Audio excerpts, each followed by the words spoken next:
Estamos de volta com Manhã Diversa, agora são 10 horas e 42 minutos e eu quero saber, Roberta, se o pessoal de casa gosta de esportes, praticar exercício físico. Aqui na TV, nosso grande exemplo nesse quesito é você, como eu sempre digo, porque a Roberta está sempre ativa, sempre incentivando a gente, né? Ô, Mariana, não sou só eu, acho que a televisão tem aí um bom time de pessoas que gostam de fazer exercício físico. Eu acho que isso veio muito da pandemia, né? Assim, esse ano foi a minha mudança mesmo. No Réveillon eu decidi, falei, não, 2021 vai ser diferente, pelo menos nisso. Então, assim, tá aí uma mudança por uma busca aí por uma vida com hábitos mais saudáveis, né? É isso aí. E olha, tem exercício que só de falar o nome tem gente que até treme de pavor, que são os temidos abdominais. Eles são muito importantes para quem está a fim de fortalecer os músculos tanto do abdômen quanto da coluna, Roberta. E eu aproveitei que meu pai é educador físico e gravei uma reportagem para vocês super especial para dar alguns exemplos de abdominais que você pode fazer em casa com a postura correta. Confere aí. Que as atividades físicas são primordiais para uma vida saudável, todo mundo já sabe. Mas não é só pegar e sair fazendo, não. Atividades feitas sem a devida instrução e acompanhamento podem acabar gerando lesões e fazer mais mal do que bem. E um dos exercícios que as pessoas acabam dando mais atenção com a intenção de acabar com aquela barriguinha são os abdominais. E para falar sobre isso, eu tô aqui hoje com o Ricardo Zaccarão. E olha, o sobrenome não é coincidência. Ricardo é meu pai, então eu confio plenamente que vai dar as instruções corretas. Então vamos lá, para começar, é verdade que abdominal acaba com a barriguinha? Bem, Mariana, isso na realidade é mais um mito, que exercício abdominal acaba com a barriga. Na realidade, o exercício abdominal, ele fortalece a musculatura abdominal, né? E aquela gordura que está espalhada, ela fica mais posicionada, melhor posicionada, então dá uma falsa sensação que a barriga acabou. Não é. Mas antes disso, a gente tem que dar um outro foco nos exercícios abdominais, porque o abdômen, na realidade, ele faz parte de um complexo, né, chamado core, que quer dizer centro, núcleo central do nosso corpo, constituído por 29 pares de músculos que trabalham ajudando a manter a estabilidade, principalmente da região do corpo como um todo, mas principalmente da região da coluna, né? Então, se você tem um core bem trabalhado, fortalecido, você, consequentemente, evitará lesões, terá um rendimento muito melhor nas suas atividades que você irá praticar, seja musculação, seja esportes em geral, qualquer atividade que você fizer. Se você tiver um core bem trabalhado, fortalecido, você vai sair ganhando e muito, até no seu dia a dia, né? Evitando lesões, na hora que sentar, estiver sentado para trabalhar, numa posição desfavorável. Tudo isso, um core fortalecido, ajuda a evitar lesões, principalmente na região da coluna. Então, em cima disso, Mariana, eu vou mostrar para vocês alguns exercícios, tá? Que vocês façam execução, que vocês podem fazer em casa com colchonete, com tapete, que vão ajudar a fortalecer essa região do core e, consequentemente, ajudar a melhorar a aparência abdominal. O primeiro exercício é a famosa flexão de tronco, né, que você vai elevar um pouco o ombro do chão. A preocupação maior é não forçar o pescoço, a cabeça. Concentra bem a força na região abdominal, tá? E fazer um exercício devagar. Pode usar a respiração como uma forma de você usar a velocidade do treinamento, não muito rápido. Então, respira e faz o movimento devagar. A quantidade vai depender muito da resistência de cada um. Nada exagerado. E sempre concentrando na musculatura que está trabalhando.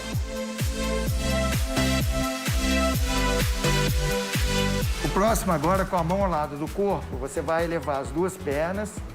Isso. E vai trazer o joelho na direção do rosto. É um exercício um pouquinho mais difícil de fazer, que você pode pôr a mão embaixo do quadril, que pode ajudar. Isso. Então, esses dois exercícios, a gente trabalhando especificamente a região abdominal.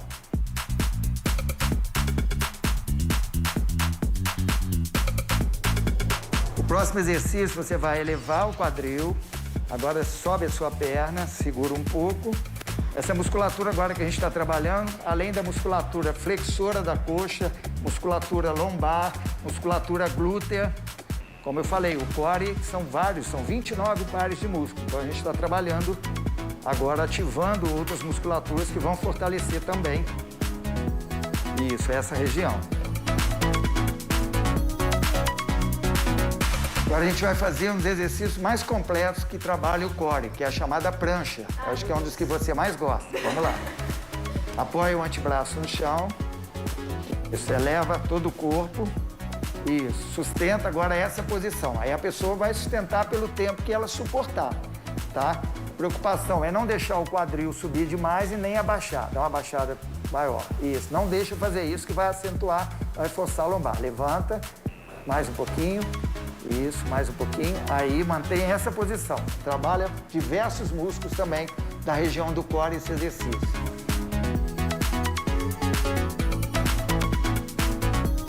Próximo exercício, você vai apoiar na posição semelhante àquela, só que com o braço estendido, você vai levar um braço à frente e a perna contrária para trás e sustenta um pouco essa posição. Isso, conta até 5 e troca. Esse exercício ele promove um desequilíbrio, uma instabilidade, que isso força vários músculos do core trabalharem simultaneamente para manter o equilíbrio. Troca. Isso, aí você pode fazer umas 4 ou 5 vezes, repetições de cada lado.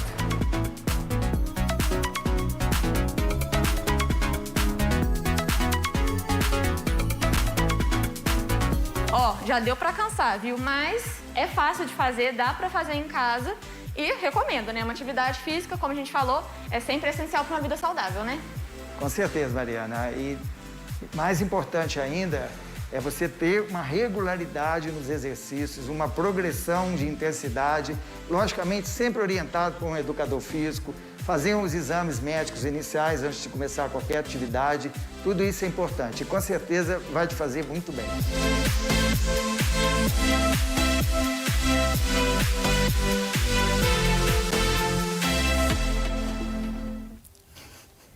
Sensacional, Mariana Zaccaron também é exemplo de exercício físico privilegiado aí com um pai personal, que maravilha.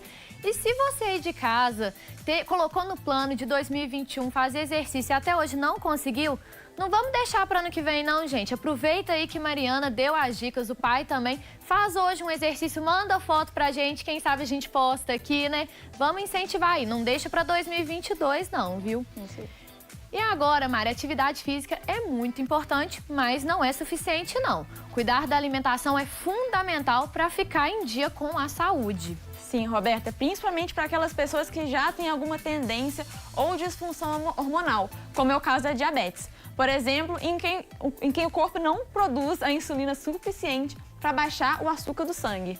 Isso aí. E no dia 14 de novembro foi o Dia Mundial da Diabetes. A data foi criada justamente para conscientizar as pessoas e ajudar a prevenir essa doença. Por isso, a gente ouviu uma nutricionista que vai dar ótimas orientações para você que está acompanhando o Manhã Diversa. O diagnóstico precoce do diabetes ele deve ser realizado por meio dos exames de rotina.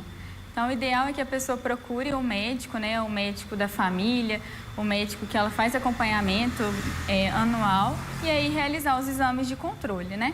Para o diagnóstico do diabetes, não é realizada apenas a medida da glicemia de jejum. Muita gente pensa que esse exame é o ideal, né? Então, fiz o teste lá, minha glicemia de jejum veio aumentada, fechou o diagnóstico de diabetes.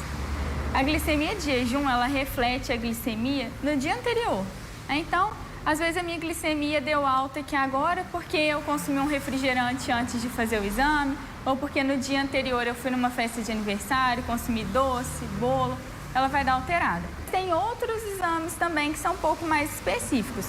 Nós temos a hemoglobina glicada, que é um exame que avalia a média da glicemia nos últimos 3 meses, e temos o teste de tolerância oral à glicose, que também é um exame onde a pessoa consome um líquido, né, contendo glicose, e aí são feitas várias medições da glicemia para avaliar como que o corpo dela respondeu a essa quantidade de glicose que ela ingeriu. A gente tem vários tipos de diabetes, né? Mas o diabetes tipo 1, ele tem essa influência genética, né? Esse fator genético, sim, é o principal fator causal. E ele acontece quando a pessoa tem uma alteração lá no pâncreas dela, que é um órgão, né, em algumas células lá do pâncreas, onde a produção de insulina ela não é suficiente. E aí, por conta disso, a pessoa precisa fazer a aplicação da insulina. No diabetes tipo 1, né, a gente não tem essa produção da insulina, e a insulina ela é um hormônio responsável por pegar o açúcar que está no sangue, a glicose que está na corrente sanguínea, e levar para dentro da célula. Se eu não tenho a produção dessa insulina, ou se eu tenho uma produção insuficiente de insulina, o açúcar fica na célula, a glicose fica na corrente sanguínea, não entra na célula, e aí a pessoa começa a desenvolver alguns sintomas como fraqueza, cansaço, perda de peso por conta desse descontrole glicêmico. O diabetes tipo 2, ele tem uma influência principalmente do estilo de vida. Então, as pessoas que têm um excesso de peso, que têm um acúmulo de gordura, principalmente na região abdominal, têm um maior risco de desenvolver o diabetes. Isso porque eu falei da insulina, né, desse hormônio que é responsável por pegar a glicose na corrente sanguínea e levar para dentro da célula. E as pessoas que têm uma obesidade, principalmente obesidade abdominal, elas têm uma resistência à ação desse hormônio. Então, ele está sendo produzido, só que ele não consegue fazer a função dele, exercer a função dele, por conta do excesso de peso, do acúmulo de gordura. O tratamento de quem tem hipoglicemia é muito semelhante ao tratamento dos pacientes que têm diabetes. A hipoglicemia ela é caracterizada por valores de glicemia muito baixos. Então, a pessoa tem uma glicemia abaixo de 80, abaixo de 70. E aí, geralmente, os sintomas são suor frio, mal-estar, dor de cabeça, fraqueza. E aí, muitas pessoas começam a ter esses sintomas, né, principalmente suor frio, e acham que é hipoglicemia. E aí, já procuram consumir um doce, um açúcar. Mas é importante que antes de tomar qualquer medida, as pessoas avaliem a glicemia, façam um teste da glicemia. Nem que seja a glicemia capilar, que é aquela que é só em uma unidade de saúde, numa farmácia, faz o furinho ali no dedo e mede a glicemia na hora. Se a pessoa tiver uma alimentação rica em açúcar, rica em carboidratos simples, ela vai ter uma piora desse quadro. Porque o que acontece? Quando a gente consome alimentos que têm açúcar, que tem muito carboidrato simples, pão, biscoito, arroz branco, doces, a gente consome esses alimentos e a nossa glicose aumenta. O açúcar no nosso sangue sobe. E aí, quando o açúcar sobe, a gente tem uma produção da insulina. A insulina pega esse açúcar que está lá no sangue e leva para dentro da célula. Quando eu tenho um consumo aumentado desses alimentos ricos em açúcar simples, eu tenho um pico de glicemia. Então, a minha glicemia sobe muito rápido e ela cai muito rápido também. Então, para quem tem diabetes, isso é ruim, porque a pessoa tem um descontrole glicêmico. E para quem tem hipoglicemia também, porque a glicemia dessa pessoa vai subir muito rápido e vai cair muito rápido. Quando eu tenho uma alimentação rica em fibras, rica em cereais integrais, pão integral, farelo de aveia, de linhaça, isso vai fazer com que a minha glicemia se mantenha quase sempre nos mesmos valores. Eu não vou ter picos hiperglicêmicos. Então, isso é importante para o controle do diabetes e para o controle da hipoglicemia. Preferir esses alimentos integrais, não consumir açúcar, né? E o ideal é também não utilizar o adoçante, tentar consumir os alimentos naturais. Então, o café sem açúcar, o suco sem açúcar, né? Essas são as orientações.